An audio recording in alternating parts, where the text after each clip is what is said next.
bem-vindos ao meu canal. Eu me chamo Ana Carolina Grosso. Nesse vídeo eu vou dar um breve resumo de cada tipo de oração. Vou falar aqui 8 tipos de orações que movem os céus. O mundo espiritual está ligado ao mundo natural. Aprenda, através de cada tipo de oração, fazer atos proféticos que vão mudar a sua realidade natural. Separei também chaves importantíssimas para você crescer e viver um novo nível espiritual com o Senhor. E aí, como eu sempre começo com respaldo bíblico, né? Eu vou começar aqui falando para vocês um versículo que está em Mateus, capítulo 18, versículo 18. Está escrito assim: Eu lhes digo a verdade, tudo que vocês atarem na terra será atado no céu, e tudo que vocês desatarem na terra será desatado nos céus. O mundo espiritual, ele está ligado ao mundo natural. O mundo espiritual, ele coexiste com o mundo natural, e ele influencia. Aqui é uma vírgula da nossa jornada na eternidade. Nosso verdadeiro eu está sentado juntamente com Cristo nas regiões celestiais. Aqui é uma sombra daquilo que é eterno. Aqui é uma fração mínima de lá, do que existe lá nesse mundo espiritual. Então tudo que está ligado nos céus está ligado na terra, e tudo que a gente ligar na terra será ligado nos céus. Então nós temos essa chave nas nossas mãos, das nossas orações, da gente ligar esses pontos aqui na terra para serem ligados lá nos céus. E aí eu vou explicar o porquê que o ato profético, ele tá ligado tanto a isso tudo que eu estou falando. Porque o ato profético, ele está ligado tanto nas orações. Porque o que nós fazemos aqui de maneira natural, ele tem um significado espiritual. E eu vou dar alguns exemplos aqui de atos proféticos. Por exemplo, o batismo, ele é um ato profético, porque você é imerso nas águas e são águas naturais, mas tem um sentido espiritual. Aquelas águas, elas são águas purificadoras, são os rios de águas vivas, e quando você sai da sua imersão nas águas, você ganha um espírito, o Espírito Santo, você se torna uma nova criatura em Jesus Cristo, e aí é um ato profético. Um outro tipo de ato profético é a ceia, porque você está relembrando, celebrando o corpo de Cristo, e aí o pão, ele faz referência ao corpo, e o vinho ou o suco de uva, ele faz referência ao sangue. E quando você come aquilo no seu corpo, ele muda o seu DNA. Você é transformado através da ceia, e é um ato profético. Eu vou falar uma chave aqui para vocês, que são coisas que eu tenho percebido para você viver um novo nível espiritual com o Senhor. Não basta a gente saber dessas coisas, nós precisamos praticar e ter uma vida de práticas espirituais. E eu vou dar um ponto aqui para vocês. Ter uma vida de jejum e ter uma vida que você ceia todos os dias é uma chave para você viver um novo nível com o Senhor. E para você blindar a mente contra os ataques de Satanás na sua mente, que ele lança dardos inflamados aonde? Na mente. Então é necessário você ler a palavra de Deus todos os dias para você blindar a sua mente, porque quando ele te lançar um pensamento que é contrário à verdade, você já vai saber: opa, não é isso que está escrito na Bíblia. A Bíblia diz isso, isso, isso. Então isso é uma arma contra os dardos inflamados do maligno. Então, vida jejuada, ceia todos os dias, leia a palavra de Deus todos os dias. Isso são chaves. E continuando aqui o vídeo dos atos proféticos, para falar para vocês também algo poderoso que eu tenho aprendido e eu tenho visto, estudado muito, é que a unção, a glória de Deus, ela toca em lugares. Por exemplo, quando eu ministrei, tem um vídeo aqui no meu canal que eu contei da minha experiência com pó de ouro, que são brilhinhos que aparecem quando você ora, que é uma manifestação do dom de sinais e maravilhas. E nada mais é do que a glória de Deus, nada mais é do que a manifestação física da glória de Deus. Então a unção, aquilo que você não está vendo, pensa que os brilhinhos você está vendo, mas a unção você não está vendo, mas ela existe. A unção você carrega, e a unção que você carrega, ela toca nos lugares, toca nos ambientes que você ora, ela toca nas roupas que você veste. Na própria Bíblia tem respaldo. A sombra de Pedro curava, os lenços que o Paulo usava também curava. Então a unção, ela toca lugar. E aí, por último, o toque do chofar, ele também é profético. Não sei se vocês já viram o chofar, geralmente judeus, né? Mas os judeus que usam, tanto é que tem quando lá Josué foi lutar, tem até uma música, né, de criança que fala que Josué foi lutar em Jericó. Eles tinham que dar voltas na cidade tocando chofar. Então o chofar também é um ato profético, o toque do shofar. Ele produz uma melodia que tem um significado espiritual, né, no mundo espiritual. Qualquer dia eu vou falar sobre isso aqui também no canal. Tem vários temas que eu tenho aqui no meu coração de trazer aqui pro canal, coisas que eu tenho aprendido, que tem me destravado, sabe, a mente, porque às vezes a gente fica tão bloqueado por tudo que é natural, mas as coisas elas têm mais uma relevância espiritual do que natural, porque a realidade hoje que a gente vive é a realidade Cronos, e a realidade de Deus é uma realidade Kairos. Qual é a diferença? O tempo Kairos é o tempo da eternidade, e aqui é o tempo Cronos, que nós só temos o presente. E Deus, ele enxerga como num todo, como num macro, como num... Então, tudo é muito mais espiritual do que natural. Aqui é só uma sombra daquilo que existe no mundo espiritual. E eu vou ler mais um capítulo, mais um versículo para vocês que eu acho interessante trazer aqui também. É 1 Coríntios, capítulo 2, versículos do 14 até o 16. Eu vou ler aqui também. Entretanto, o homem que não tem o Espírito não pode entender e nem aceitar esses pensamentos que nos são ensinados pelo Espírito de Deus. Parecem-lhe loucura, porque só aqueles que têm o Espírito Santo em si mesmos é que podem compreender o que só pode ser entendido de maneira espiritual.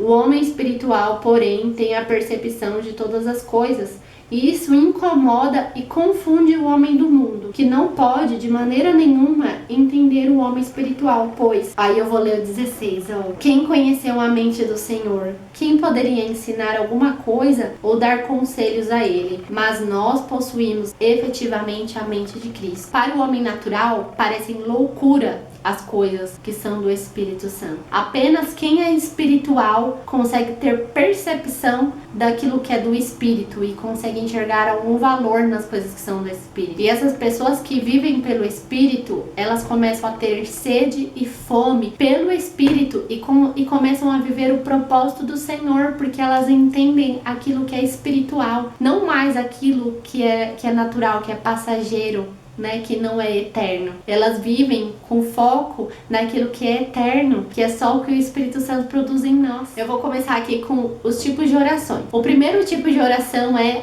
aquela oração comum, a oração universal. É aquela oração que você tem petições, súplicas, agradecimentos. Aquela oração que você ora agradecendo a Deus, pedindo pela sua família, pedindo provisão de recursos, pedindo para abençoar tal pessoa. É aquela oração comum que você sempre faz.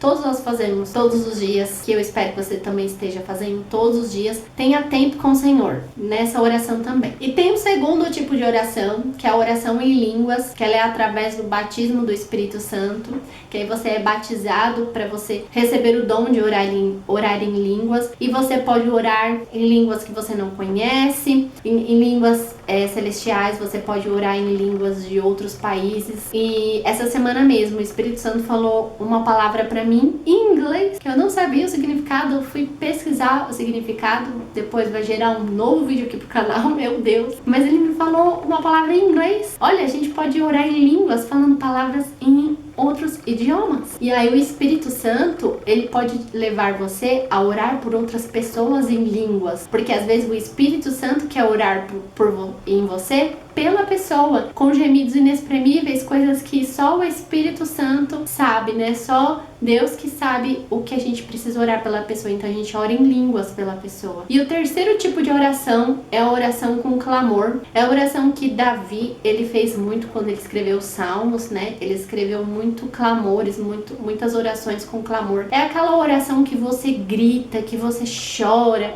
é aquela oração que você faz com desespero. Às vezes quando algum ente querido seu está muito enfermo e você sabe que aquela é uma oração diferente, porque você faz com um clamor, sabe? Você faz de joelhos, você faz clamando. É uma oração com clamor. E é a segunda oração mais poderosa que existe, abaixo da oração comum, é a oração com clamor. E o quarto tipo de oração é a oração de intercessão. Tem pessoas que elas têm chamados para ser intercessoras, porque são pessoas que gastam horas em orações só pelas vidas das pessoas, e elas se sentem muito felizes e satisfeitas de orar pelas pessoas. Então essas pessoas, elas têm esse chamado de ser intercessores, ser intercessoras, e aí é um tipo de oração também, a oração de intercessão. A quinta oração é a oração oração profética. E eu vou dar um exemplo disso, é quando Deus ele leva Ezequiel para um vale de ossos secos e ele fala para Ezequiel profetizar vida sobre aqueles ossos, e aqueles ossos começam a criar tendões, nervos, músculos, carne, pele, começam a criar vida. Então é uma oração que você determina a vontade de Deus sobre o lugar, sobre o ambiente, sobre a pessoa, mas não que você veja aquilo, mas você determina através da fé, através de profetizar, uma oração profética. Você vai profetizando coisas que você não tá vendo, mas você vai profetizando na sua oração. Sexto tipo de oração é a oração de adoração. É aquela oração que você faz de amor pro Senhor, de amor pro Espírito Santo, de amor pra Jesus. É aquela adoração, aquela oração que você só quer adorar. E todos os dias essa oração é necessária. E quando essa adoração, quando essa oração, ela toma uma proporção profunda, ela te leva ao Santíssimo Lugar. Ela te leva a ter experiências maravilhosas com o Senhor. Eu já tive experiências, Senhor, olha, tô até falando aqui, eu já tive experiências com o Senhor que eu fui saber essa semana que eu tinha tido, e eu achei incrível. Eu tive uma experiência quando eu estava nessa oração de adoração, de estar no redemoinho de Elias. Vocês já ouviram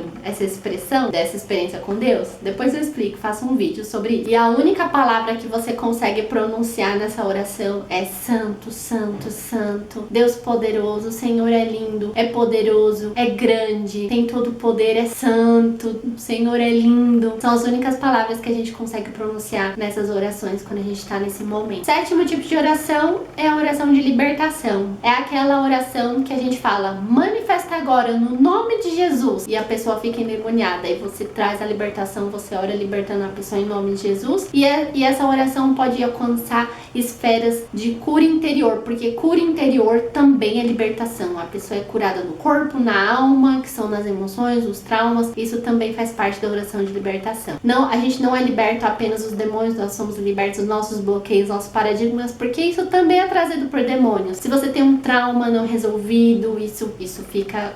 você está com demônios, né? Se você não tem um trauma, se você não perdoou, tudo isso. Então, na oração de libertação, você expulsa todos os demônios no nome de Jesus e traz cura interior sobre as pessoas. O oitavo tipo de oração é a oração de guerra. É aquela oração que você faz em pé. É aquela oração que você faz em voz alta, que você exerce a tua autoridade que você já tem em Cristo, né? Que você veste mesmo a sua farda, que você se veste com as armaduras espirituais, com a sua farda do exército, que você sabe que você tá numa guerra e você guerreia, você declara, né? Você dá de dedo no invisível, mandando embora e ligando e desligando coisas no mundo espiritual. Essa é a oração de guerra. E aí, pra falar pra vocês que essa autoridade nós conquistamos com o jejum. Mas não que a autoridade se conquiste com o jejum, mas é porque através do jejum nós ficamos mais suscetíveis ao Espírito. E o Espírito ministra no nosso coração que nós temos autoridade. E nós usamos dessa autoridade, né? Você já tem autoridade, mas talvez você precisa ler mais a palavra, você precisa jejuar mais, você precisa se entregar mais pro Senhor, né? Para que Ele exerça em você aquilo que você já foi chamado para exercer, né? Que você é um general, você é um comandante, você é um general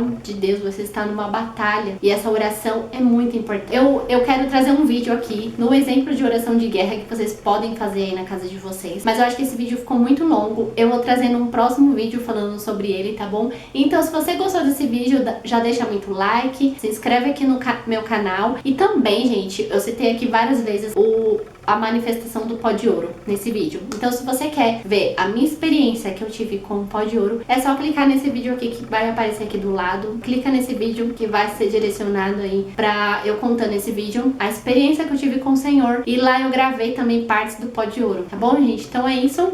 Um beijo, fiquem com Deus, até o próximo vídeo. Tchau!